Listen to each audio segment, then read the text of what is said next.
Mesdames et messieurs, bonjour et merci de nous rejoindre pour une nouvelle édition du débat en ce vendredi 9 novembre 2018. À l'appel des dignitaires religieux et à l'initiative de la coalition des jeunes révolutionnaires du 14 février, des milliers de personnes sont descendues ce vendredi dans les rues de la capitale bahreïnie Manama, mais aussi dans d'autres villes de ce pays pour protester contre toute tentative de normalisation des relations avec le régime israélien, mais aussi pour dénoncer le récent verdict visant le chef de l'opposition chiite, Cheikh Ali Salman. Il y a quelques jours, le leader de l'opposition chiite, Cheikh Ali Salman, et deux de ses collaborateurs ont été condamnés en appel à la prison de perpétuité pour intelligence avec le Qatar, pays boycotté par Bahreïn et d'autres alliés de l'Arabie saoudite.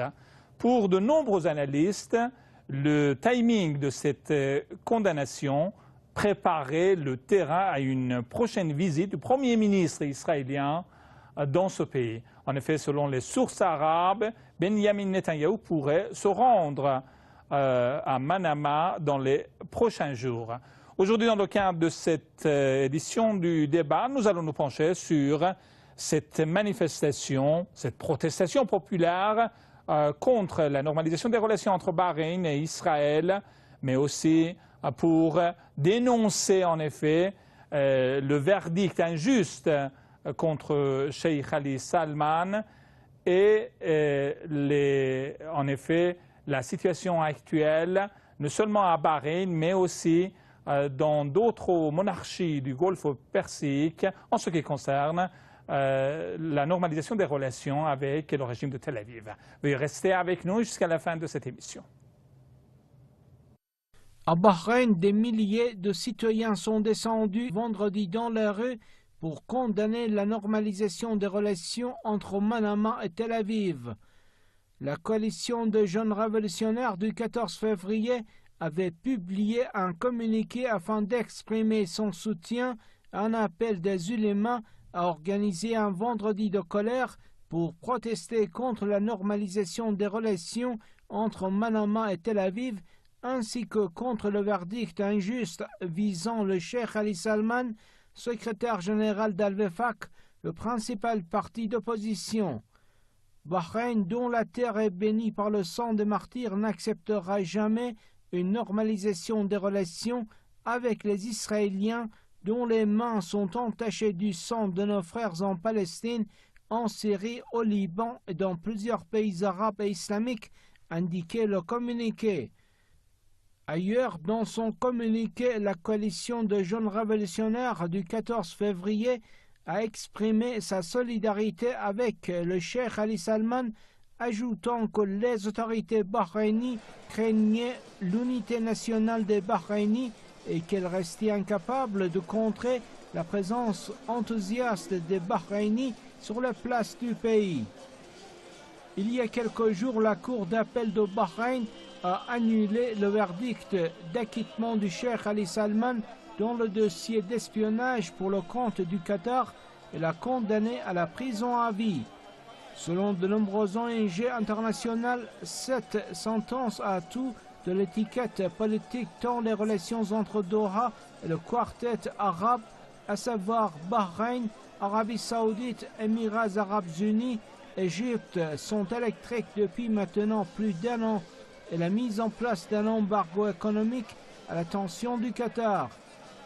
Depuis 2011 et le mouvement de contestation écrasé dans le sang, le régime en place à Bahreïn durcit la répression des manifestations pacifiques.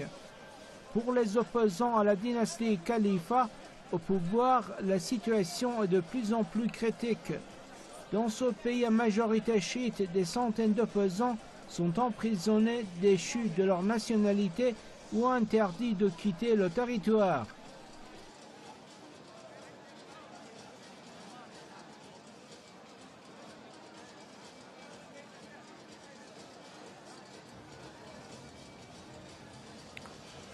Retour au plateau de l'émission du débat. Merci de votre fidélité. Je vais tout de suite vous présenter nos invités pour cette émission.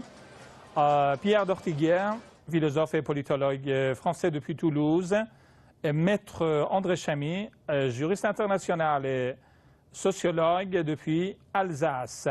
Maître Chamy, bonjour et merci d'avoir accepté notre invitation. Merci à vous et c'est toujours un plaisir d'être parmi vous. Et surtout, bonjour à votre invité, professeur d'Ortiguière. Merci infiniment d'être en ligne avec nous, Maître Chamy. Maître Chamy, alors, la situation à Bahreïn semble entrer dans une nouvelle phase avec tout récemment ce verdict injuste visant le chef de l'opposition chiite et au moment où justement Bahreïn et le régime d'Al Khalifa, en effet, est sur le point, en effet, d'entreprendre une tentative de normalisation des relations, bien sûr, sous pression de l'Arabie saoudite, avec le régime israélien. Ceci étant dit, le timing de cette condamnation de Cheikh Ali Salman et la prochaine visite du Premier ministre israélien à Manama, quel constat tirez-vous de cette coïncidence ? Pour moi, il n'y a pas de constat, c'est plutôt, je dirais, une mise à jour plutôt de ce qui s'est passé depuis des mois, voire des années. Puisque ces pays-là, que ce soit le Bahreïn, l'Arabie saoudite, le Qatar, les Émirats arabes unis et maintenant dernièrement le Sultanat d'Oman, sont tous des pays qui ont collaboré, coopéré avec l'ennemi israélien. Et par conséquent, aujourd'hui, c'est un pas de plus, mais il n'y a rien de nouveau sous le soleil, comme on dit en français. La famille régnante au Bahreïn est une famille de despotes et son despotisme continue à travers cette nouvelle condamnation parce qu'on ne peut pas dire que la justice du Bahreïn est une justice indépendante et que le cher Salman a bénéficié d'un procès équitable.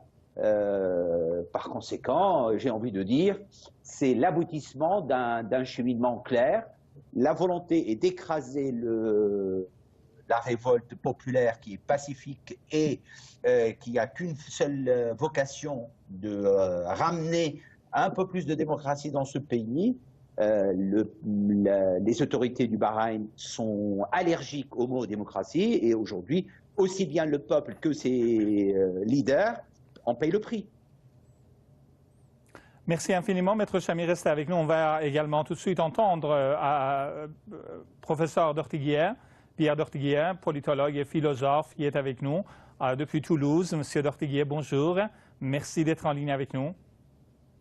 Tous nos auditeurs. Merci infiniment.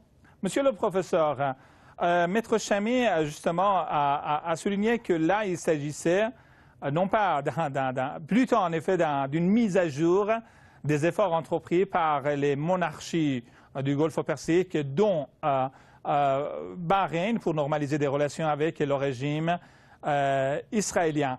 Quelles seront les conséquences de cette trahison, parce que je ne trouve pas d'autres mots pour définir justement cette approche du régime au pouvoir à Bahreïn. Quelles seront les conséquences de cette trahison à Bahreïn, parce qu'il y a eu justement aujourd'hui des manifestations, mais aussi dans la région, c'est-à-dire cette tentative de normaliser des relations avec le régime israélien? Eh bien, ces manifestations permettent certainement de faire échouer, en tout cas c'est le seul espoir, de mettre en échec le plan d'Israël d'assurer une sorte de protectorat économique, si je puis dire, dans la région. Le dernier voyage de M. Netanyahou, si je ne me trompe, à Oman, ou tout le moins une personnalité israélienne, avait parlé de avait évoqué justement la construction, vous savez, d'un chemin de fer, etc., c'est-à-dire une sorte de voie qui unirait l'ensemble des Émirats et, disons, on peut dire qu'il parcourrait cette péninsule arabique. Et je crois que c'est un plan annoncé ainsi qui a une très grande dimension. Et ceci permet d'expliquer, hélas, l'atmosphère de terreur périodique dans laquelle Bahreïn a vécu avec tout ce que nous dénoncions comme arbitraire, comme massacre, disons. Et aujourd'hui, la condamnation, par exemple, du leader de l'opposition, du chef, est en réalité un acte de terreur voulue, consciente. Ce n'est pas du tout un échec de la justice. C'est plutôt une forme de justice, disons, que j'appelle terrorisante à la manière du bolchevisme ou à la manière, disons, des régimes autoritaires ou durs, enfin tyranniques. Et je pense que toute cette jeunesse du mouvement du 14 février, naturellement, connaît ces plans israéliens. Les Israéliens, il faut en tirer cette conclusion. Que ce soit en Syrie, que ce soit dans leur intervention en Syrie ou ailleurs, ou dans les Émirats, ou enfin, que ce soit par des intrigues ou par des actions, disons, qui font exécuter par des gens comme la dynastie Khalifa, par exemple, qui est choisie comme étant minoritaire pour être justement entre les mains de ces étrangers, eh bien, leur but est justement une installation durable. Le sens d'Israël, ce n'est pas d'occuper Israël. Le sens d'Israël, c'est d'occuper les autres pays autour de lui. C'est une sorte de soleil noir, si je puis dire, qui veut éclairer ou brûler, disons, tous les pays qui sont autour. Et je crois que l'intérêt, disons, enfin, la grande signification de cette révolte est certainement de faire prendre conscience à l'ensemble du monde arabe qui est divisé souvent ou qui est à courte vue, disons, parce qu'on ne voit que des affaires de partis politiques et on ne voit pas, disons, dans ces pays la grande stratégie d'Israël. C'est une stratégie qui est mûrie, voyez-vous, et qui aujourd'hui s'exécute et naturellement il faut espérer que ces manifestations ouvriront les yeux. En tout cas, le voyage annoncé de M. Netanyahou devrait être en réalité, disons, est une expression de la force israélienne, mais en même temps est une sorte de faiblesse aussi, car ils agissent là à visage découvert. Ils montrent qui sont véritablement les maîtres de ces pays qu'on appelle des pays indépendants, qui en réalité ne sont que des poupettes, comme on dit, des poupées entre les mains justement du successeur de l'impérialisme britannique, c'est-à-dire l'entité sioniste. Merci infiniment pour ces éclairages, monsieur le professeur. Restez avec nous, s'il vous plaît.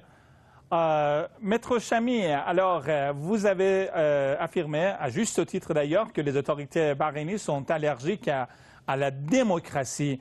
Alors, si on remonte en arrière, Maître Chami, depuis en effet le début des manifestations pacifiques à Bahreïn en 2011, Cheikh Ali Salman a été l'un des dignitaires qui avait appelé, en effet, aux manifestations pacifiques, et appelé ses partisans à éviter toute violence. Pourquoi, aujourd'hui, la Cour d'appel de Bahreïn, en effet, décide d'annuler le verdict d'acquittement de ce dignitaire religieux, et au moment où aujourd'hui, selon nos informations, en effet, plusieurs ONG, même au sein de l'Union européenne, ont appelé le régime au pouvoir à Bahreïn d'organiser des élections libres et équitables. Est-ce que cette accusation ne vient pas plutôt, cette condamnation, des autorités d'Arabie Saoudite? Si l'on prend l'Arabie Saoudite comme un pays qui se veut indépendant, je pourrais suivre dans ce raisonnement. L'Arabie Saoudite n'est pas un pays indépendant. L'Arabie Saoudite est un pays totalement soumis au diktat d'autres pays, particulièrement les États-Unis, mais maintenant, paradoxalement, le pays des lieux saints accepte d'être soumis au pouvoir sioniste. Et c'est ça qui est dramatique. Par conséquent, dire que le Bahreïn fait quelque chose qui est souhaité par l'Arabie Saoudite, non. Il y a des grands, si j'ose dire, décideurs qui sont au-dessus de l'Arabie Saoudite et ils sont au-dessus du Bahreïn, qui décident et qui disent il faut réprimer. Alors, ce qui est étonnant dans cette affaire, c'est que quand les gens se révoltent en Égypte et en Tunisie, on appelle ça le printemps arabe, mais quand les manifestants commettent des massacres et portent atteinte à la sécurité, à l'intégrité du territoire, portent atteinte aux vies des autres citoyens, on appelle ça le printemps arabe en Syrie, mais au Bahreïn, où tout est pacifique, il n'y a pas un seul coup de feu de la part des manifestants. Ces manifestants sont réprimés, massacrés, on tire dessus, ils sont emprisonnés arbitrairement torturés. Et tout cela sans la moindre contrainte. Et là, il n'y a pas de printemps arabe. On dit, là pour le coup, on va dire ce sont les chiites qui se révoltent contre les sunnites. Mais pourquoi il faut toujours porter ces questions-là sur un terrain confessionnel au lieu de dire ce sont des démocrates qui veulent je dirais, un gramme de plus de démocratie. Ils ne veulent même pas la démocratie totale parce que jusqu'à maintenant, ils essayent de dire nous ne voulons pas porter atteinte à l'autorité du roi, nous ne voulons pas le destituer, nous ne voulons pas modifier les institutions de manière radicale, nous voulons juste apporter un vent de démocratie à ce pays-là. Et même ça, ce qu'on appelle le minimum vital, est rejeté et refusé par les autorités du Bahreïn. Ça veut dire qu'il y a une volonté délibérée de réprimer tout vent de liberté, quel qu'il soit, d'où il vienne. Et par conséquent, le peuple du Bahreïn restera pendant un certain temps un peuple martyr jusqu'à ce que, finalement, il faut le dire comme ça devrait se produire, jusqu'au renversement de ce roi fou, parce que ce qu'il est en train de commettre, c'est de la folie pure à l'encontre de sa propre population. Au lieu de leur apporter un peu plus de, je dirais, de soutien, il leur apporte plus de torture, plus d'oppression et plus de volonté d'exercer de violence. Merci encore, Maître Chamy. Monsieur d'Ortiguier, pourquoi les autorités bahreïniennes font la sourde oreille aux revendications légitimes du peuple bahreïnien? En effet, en d'autres termes, qu'est-ce qui fait peur au pouvoir, au régime en place à Bahreïn? Naturellement, ce qui fait peur au régime en place à Bahreïn, c'est son aspect minoritaire. C'est-à-dire que cette dynastie ne représente, c'est un fait de départ, ne représente absolument pas, disons, la population bahreïnienne. Elle le sait, elle a été placée à dessein là, par l'Angleterre d'abord, puis ensuite par ceux qui sont autour de l'Angleterre, pour pouvoir, justement, étant minoritaire, disons, étant fragile, obéir aveuglément aux consignes qu'on lui donne. Ceci donc n'est pas, disons, un accident de l'histoire. C'est quelque chose qui a été voulu véritablement par ceux qui ont annexé Bahreïn. Il n'y a pas d'autre mot. Annexé Bahreïn pour pouvoir justement en faire une sorte de, disons au départ de fer de lance un peu contre l'Iran. Je ne reprends pas ce qui s'était produit avant la guerre. Vous savez, à la SDN, il y avait eu des discussions à l'époque de Reza Shah sur le statut de Bahreïn. Mais revenons aujourd'hui, à votre question, pourquoi les autorités répriment-elles aussi aveuglément des manifestants sans armes, comme très bien souligné Maître Chamy? C'est parce qu'elles ont reçu l'ordre, justement, de pousser au maximum de pousser à l'extrême la répression pour pouvoir justement, disons, pousser le peuple bahreïni, non pas aux extrêmes, mais à une révolte ouverte. Et à ce moment-là, ceux qui sont derrière le gouvernement pourront dire, voyez, il s'agit là d'une influence de l'Iran, il s'agit là, voyez-vous, d'une sorte de terrorisme de l'Iran, comme d'ailleurs le mot dans certains milieux occidentaux est répandu, et ainsi de suite. En réalité, ces gens de Bahreïn, l'administration, la justice, n'est pas maîtresse d'elle-même. Ce sont des gens qui sont des pions entre les mains justement de ceux qui les ont installés. Je ne dis pas qu'ils sont des victimes, en réalité ce sont des robots, voyez-vous. Et donc ce qu'il faut voir derrière cet aveuglement de l'administration bahreïnie et de son chef, du chef, c'est justement l'intention, l'ambition israélienne qui finalement est derrière, même derrière, disons, ce à quoi Maître Chamy faisait allusion, derrière les accords du Quincy en 1945, quand il y a eu une sorte d'union, on peut dire, d'union presque éternelle entre les États-Unis et cette monarchie d'Arabie Saoudite. Voyez-vous, puisque nous parlons de ce futur voyage de M. Netanyahou, qui vient là inspecter justement, on peut dire, l'avancement des travaux de protectorat. C'est un protectorat qui ne vise pas Bahreïn, je regarde en conclusion, qui vise l'ensemble de la région, voyez-vous. Et ceci est évidemment le dévoilement, le déchirement d'un voile, voyez-vous, qui était couvert par des guerres, qui était couvert par des des affrontements, mais derrière cela, on voit qu'il y a une pensée. La pensée, c'est de rendre esclave, bien sûr, la région, et bien sûr de dissimuler cet esclavage sous la forme d'une agitation entre chiites et sunnites, faire un faux conflit religieux, alors qu'en réalité, ce n'est que la répétition, vous savez, dans toute l'histoire, que vous connaissez, que l'on connaît, disons, dans l'histoire persane elle-même, disons, dans l'histoire arabe, l'histoire de la tyrannie contre le peuple, voyez-vous. En réalité, c'est une expansion de la tyrannie, et celle-ci porte le nom quand même. C'est un avantage, si j'ai pu dire, de la situation. Elle porte le nom et le visage de M. Netanyahou. Et là, je dois dire que cela ne peut que renforcer la détermination de la jeunesse qui lutte contre lui. Merci infiniment. Monsieur le professeur, une toute dernière question à Maître Chamy.